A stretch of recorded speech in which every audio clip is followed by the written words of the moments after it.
안녕하십니까. 이혼 전문 변호사 한승미입니다. 오늘은 소위 말하는 상간자 소송 어떻게 준비하고 대응해야 승소할 수 있을지 그 팁을 알려드리려고 합니다. 우선 배우자의 외도 사실을 어떠한 경로로든 처음 알게 되었을 때 그 충격은 이루 말할 수 없으실 겁니다. 외도 사실을 알게 되는 가장 빈번한 사유가 휴대전화의 대화 내용을 통한 것인데요. 배우자가 회식 후 만취 상태로 집에 왔는데 휴대전화를 잠그지 않아서 우연히 배우자와 상간자의 대화 내용을 보게 되는 것입니다.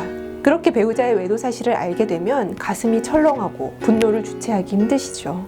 그런데 자녀 때문에 당장 이혼을 결심하기는 힘들고, 그렇지만은 외도 상대방을 용서할 수 없을 때 필요한 것이 바로 이 상간자 위자료 청구 소송입니다. 부정한 행위에 대한 형사처벌 조항인 간통죄가 2015년 역사 속으로 사라졌습니다. 그렇다고 해서 상간자에 대해 아무런 조치도 취할 수 없는 것은 아닙니다. 형사처벌은 할 수 없지만 민사상 손해배상 청구는 가능합니다. 이혼이 필수 요건이었던 간통과는 달리 상간자 위자료 청구 소송은 배우자와의 이혼을 요구하지 않습니다. 그리고 이혼하지 않고도 상간자로부터 위자료를 받으실 수 있는 거죠.